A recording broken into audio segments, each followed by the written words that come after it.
미국이라고 하는 나라는 기독교로 시작한 나라입니다.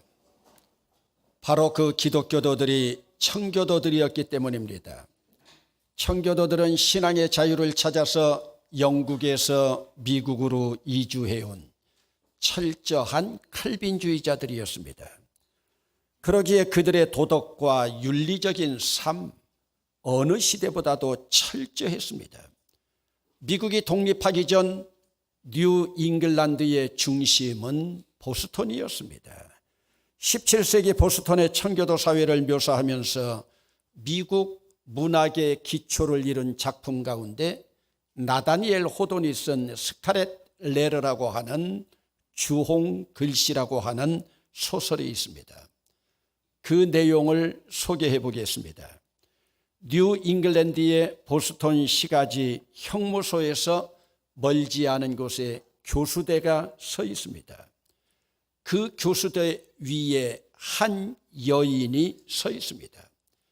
그 여인은 낳은 지 석 달밖에 되지 않는 갓난 아기를 안고 있는데 얼마나 기구한 운명인지 입고 있는 그의 옷 앞가슴에는 빨간색으로 영어 A라고 하는 글자가 수놓여 있었습니다. 그 A라고 하는 머리글은 어덜터리라고 하는 간통한 여인이라고 하는 의미입니다. 그 주인공이 헤스터 프린입니다.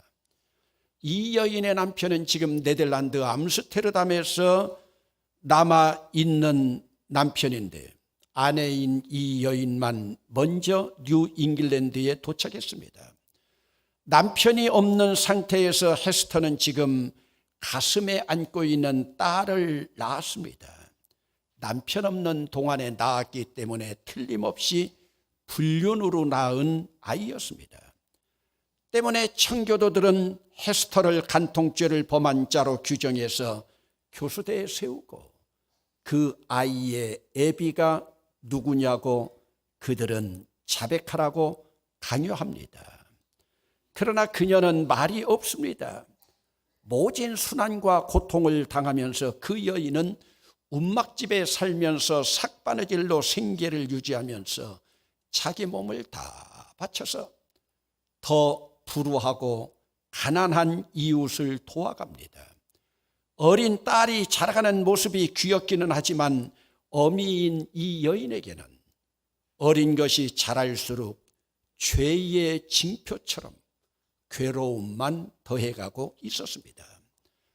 당시 뉴 잉글랜드의 청교도 지도자인 옥스퍼드 대학 출신의 목사 팀즈데일은 세월이 지날수록 날카로운 메시지로 많은 교인들에게 감동을 주는 설교를 합니다. 그는 많은 사람들의 존경을 한 몸에 받고 있습니다. 그러나 그는 존경을 받으면 받을수록 가슴속 깊은 곳에서 보이지 않는 A라고 하는 글자가 등장하면서 스스로를 괴롭힙니다. 불륜의 여인이 손가락질을 받으면 받을수록 팀즈데일 목사도 남몰래 더 괴로움을 느끼면서 바짝 말라갑니다. 사실은 이 팀즈데일 목사가 불륜을 저지른 당사자입니다. 결국 팀즈데일 목사는 자기가 불륜의 당사자임을 밝히고 그 여인의 품 안에서 죽습니다. 일생을 간음이라고 하는 A자를 옷에 새기고 살아가던 이 여인의 A자, 결국은 능력 있는이라고 하는 에이블의 A자로, 그리고 천사라고 하는 에인절의 A자로 점점 성화되는 삶을 살아가게 됩니다. 그러면 여러분, 이 소설에서 보여주고 있는 메시지가 무엇입니까? 율법과 도덕의 법에 매여서 불륜의 죄를 지은 이 여인, 세상에서는 손가락질 받고 세상에서는 비난을 당하지만 당당하게 하나님 앞에서 성화의 길을 걸어가고 있습니다. 그런데 여러분, 죄의 징표가 드러나지 않았다고 남을 정죄하면서 살아가던 당시 율법주의에 사로잡혀 살아가던 가증한 청교도 지식사회의 지식인들, 그들은 어떤 모습으로 살아가고 있습니까? 그들을 고발하고 있습니다. 남의 눈에 드러나지 않으면, 성문법에 걸려들지 않으면 죄를 마치 면한 것처럼 외식으로 살아가고 있었던 당대의 청교도들을 겨냥하고 있습니다. 여러분, 오늘 그리스도의 법이 나에게 새겨진다면, 오늘 여러분들에게 그리스도의 법은 어디에 새겨져 있습니까? 하나님은 이스라엘 백성들을 선택해서 선민으로 삼으셨습니다. 하나님이 선민으로 삼으신 징표가 바로 그들에게 언약을 주시고 그들을 언약 백성으로 삼으십니다. 하나님의 언약에는 조건이 없습니다. 무조건적인 언약이었습니다. 이것이 바로 하나님의 절대적인 주권으로 그들이 받은 복이었습니다. 첫 번째 언약이 아브라함에게 맺어집니다. 하나님께서 아브라함을 복의 근원으로 삼으시고 아브라함의 자손들을 하늘의 별처럼 바다의 모래처럼 생육 번성 충만하게 하시겠다고 약속합니다. 실제로 아브라함의 아들 이삭의 아들 야곱을 통해서 그 언약이 이루어져 나가고 있습니다. 두 번째 언약이 모세 언약입니다. 모세 언약을 대표하는 십계명을 비롯해서 시내산에 올라가서 하나님의 영광 가운데 하늘에서 빛나는 그 돌비에 새겨진 십계명을 받습니다. 세 번째 그들이 받은 언약이 다윗이 받은 언약입니다. 하나님을 섬기는 다윗 가문에서 이스라엘의 왕권이 끊어지지 아니하리라. 그래서 다윗의 혈통 가운데에서 이스라엘의 왕들이 지속되고 있지 않습니까? 이것이 하나님의 약속입니다. 이스라엘 백성들은 선민으로서 하나님으로부터 절대적인 복을 받은 특권의 나라입니다. 그런데 그들은 바로 하나님으로부터 받은 이 언약을 자기들 발길로 스스로 차버립니다. 예레미야를 통한 하나님의 음성입니다. 내가 그들의 남편이 되었어도 그들이 내 언약을 깨뜨렸다. 내가 그들의 남편으로 그들을 그만큼 섬기고 이끌어왔음에도 그들 스스로 언약을 차버렸다. 여러분, 여호와 하나님께서 선민을 향한 분노가 시작됩니다. 그러면서 그 언약의 화살이 이제는 이방을 향하여 나아가게 됩니다. 눈물의 선지자 예레미야의 입술을 통하여 옛 언약을 폐하고 새 언약을 주시겠다고 약속하십니다. 이 새 언약은 첫 번째 언약인 옛 언약과는 비교할 수도 없는 더 좋은 약속일 뿐만 아니라 더 좋은 언약입니다. 왜 그럴까요? 이 언약의 중보자가 바로 예수 그리스도이기 때문입니다. 그러면 여러분, 예수 그리스도가 우리에게 새 언약을 주셨다면 그 새 언약을 어디다가 새겨야 되겠습니까? 사실 이 언약을 어디에 새기느냐에 따라서 우리는 율법적인 사람이 될 수 있고 오늘 우리는 복음의 사람이 될 수도 있습니다. 하나님께서 주신 그 언약을 어디에 새기느냐에 따라서 우리는 율법주의자가 될 수가 있고 은혜주의자가 될 수가 있습니다. 그러기에 언약을 어디에 새기느냐는 것은 참으로 중요합니다. 십계명은 돌비에 새겨졌습니다. 모세가 시내산에 올라가 하나님의 영광 가운데 있을 때 하늘로부터 내려온 그 빛이 찬란하게 그 돌비에 새겨졌습니다.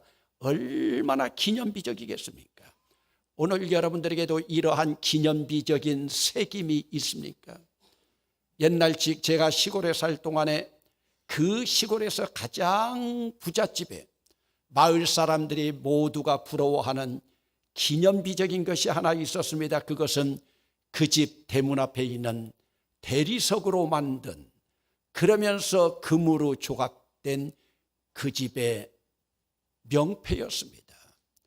그것이 바로 그들의 대문 앞에 새겨져 있는 문패.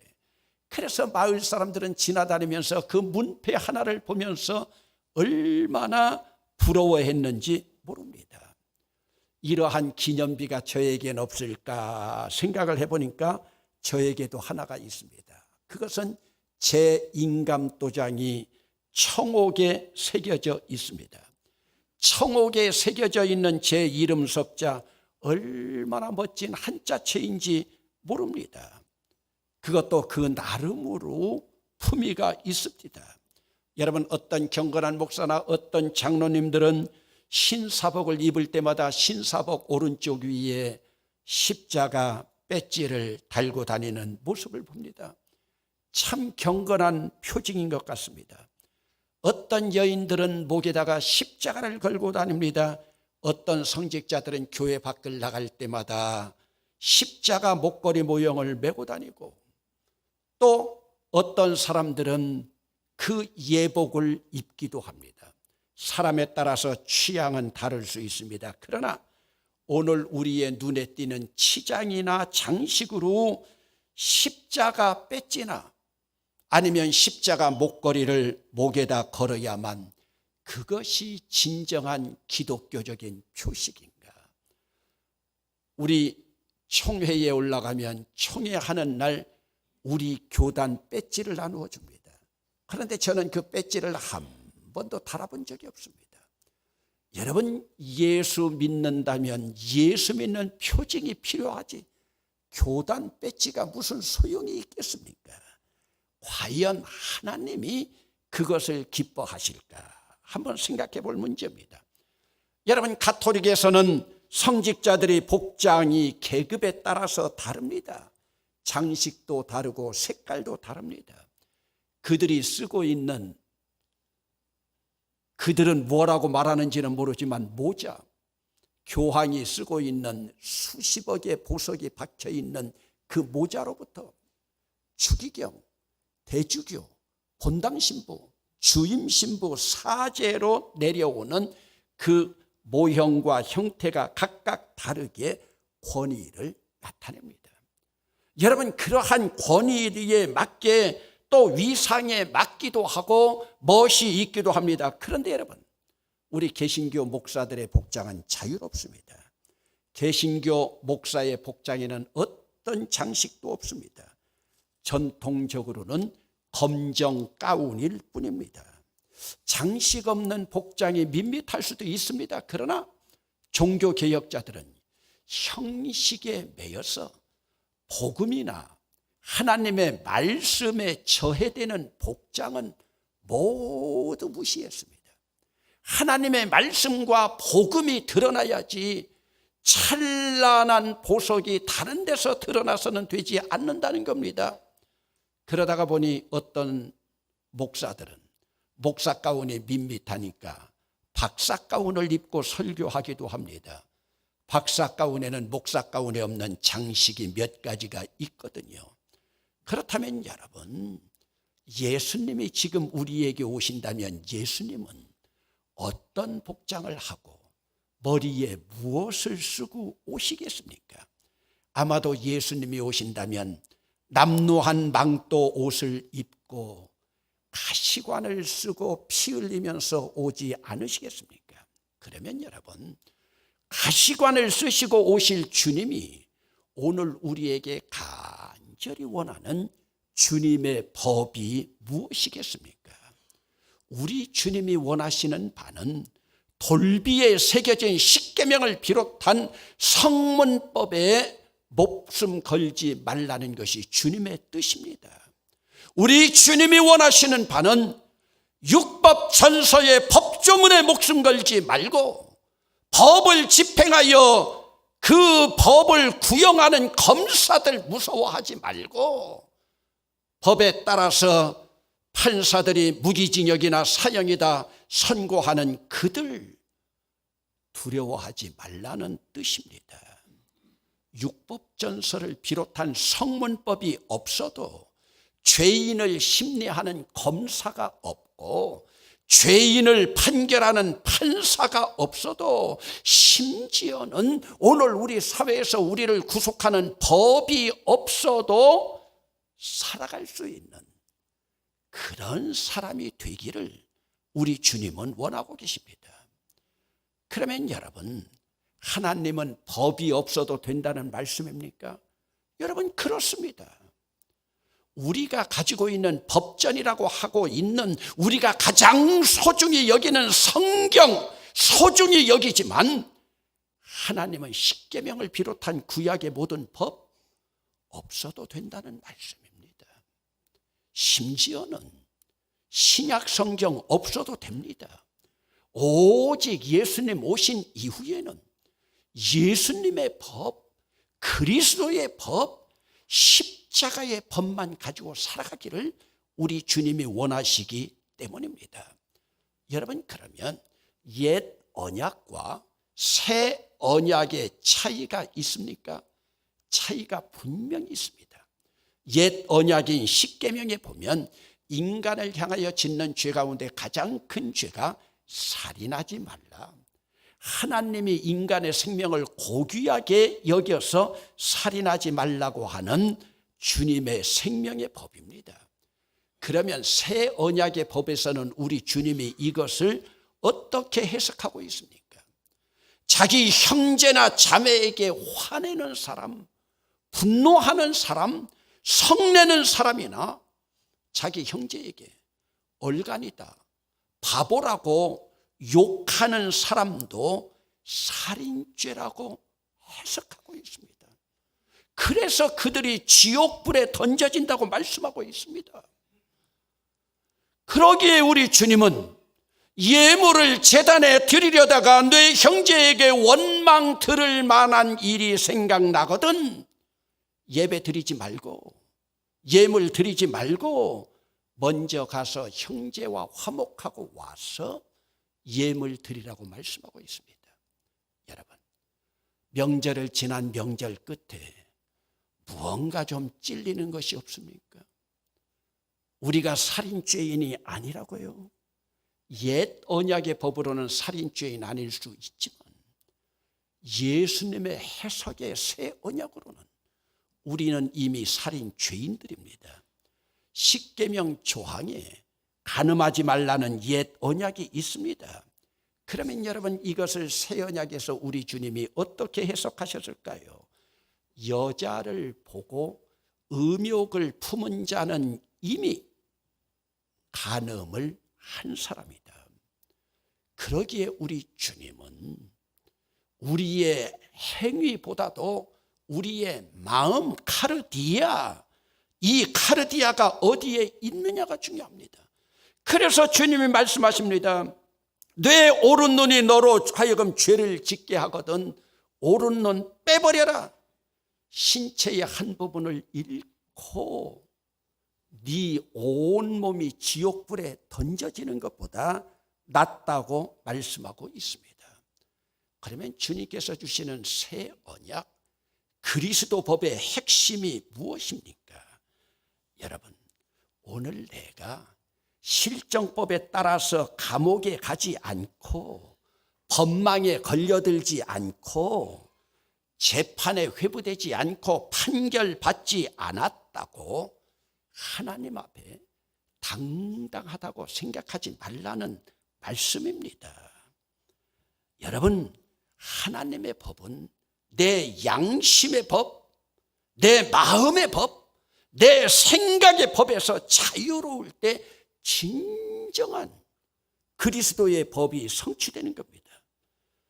여러분, 어떤 사람들은요, 우리 신앙의 선조들은요, 그리스도의 법을 성취하기 위해서, 오히려 주님의 법을 성취하기 위해서 감옥에도 들어갔고 감옥에 들어가서 순교한 신앙의 선진들도 있습니다. 오늘 내가 실정법에 따라서 감옥 가지 않았다고 그것이 하나님 앞에 자랑인가? 아니라는 말씀이에요. 그러기에 진정한 신앙으로 살아가는 사람, 오늘 우리가 그리스도의 법을 따른다고 하지만 우리의 법 정신이 어디에 있습니까? 이전에 어떤 권사님이 이런 말씀하는 이야기를 들었습니다. 한 번은 그 권사님이 승용차를 몰고 운전하고 가면서 안전벨트를 매지 않은 것 때문에 단속에 걸려 교통경찰에게 그렇게 말했다는 거예요. 죄송합니다. 어제 유방암 수술을 받아서 안전벨트를 맬 수가 없다고요. 여러분, 3, 4만 원 벌칙금 티켓 한 장 받지 않으려고 두뇌를 굴리면서 안전벨트 매지 않았다고 하는 것, 3, 4만 원 벌었을지 모르지만 하나님 앞에 부끄러운 일 아닙니까? 그래서 제가 늘 쓰는 말 가운데 Only God knows, 오직 하나님만 아십니다. 사람은 피할 수 있지만 불꽃 같은 눈초리로 하나님은 지금 우리를 보고 계십니다. 여러분, 그러면 나다니엘 호돈이 쓴 주홍글씨에서 진정으로 새 언약의 법을 마음에 새긴 자가 누구였을까요? 당시에 죄악의 씨앗을 간통으로 낳은 어머니 주인공인 헤스터 프린이었습니다. 그러나 여러분, 하나님의 법을 피했다고 안심하고 있던 당시 율법주의자로 상징되고 있는 지식인들, 딤지데일 목사, 심령에 새겨진 주홍글씨를 끌어안고 잠 못 이루는 밤을 얼마나 수없이 보내다가 결국은 마음의 병으로 죽어가게 됩니다. 그러면 여러분, 우리 주님이 이 땅에 오시면서 우리를 위해 새 언약을 허락하시면서 이 언약을 어디다가 새기기를 원하셨을까요? 오늘 여러분들은 예수 믿는다고 하면서 어디에 새겨 있습니까? 하나님은 모세를 통하여 선포한 십계명을 돌비에 새겼는데 다시 깨어져 버린 두동강 난 그 돌비에 새기기를 원하실까요? 아닙니다. 우리 주님은 새 언약의 법을 우리의 생각, 우리의 카르디아, 우리의 마음에 새기기를 원하십니다. 그러기에 십자가의 법인 새 언약을 우리의 생각과 마음의 중심에 새겨야 합니다. 여러분, 내 마음과 내 생각에 새겨지지 않은 법은 십자가의 법이 아닙니다. 오늘도 내 마음과 생각에 새겨져 있지 않다면 오늘 새 언약의 질서는 여러분 안에서 운행하지 않습니다. 여러분, 십자가의 법에는요, 법전도, 검사도, 판사도, 대변해 줄 변호사도 필요 없습니다. 오직 그리스도 한 분만 계시면 됩니다. 여러분, 오늘 우리는 그리스도이신 예수님을 가슴에 새기고 십자가의 법만으로 살아가지 않겠습니까? 그러면 그 안에서 우리는 진정한 해방과 자유를 누릴 수 있는데요. 여러분, 예수 믿고 살아가면서도 아직도 옛 언약의 법에서 그 언약의 법에 눌려서 율법의 노예로 살아가겠습니까? 십자가 법 아래서 그 법을 마음에 새기면서 진정한 자유인으로 살아가시겠습니까? 기도합시다.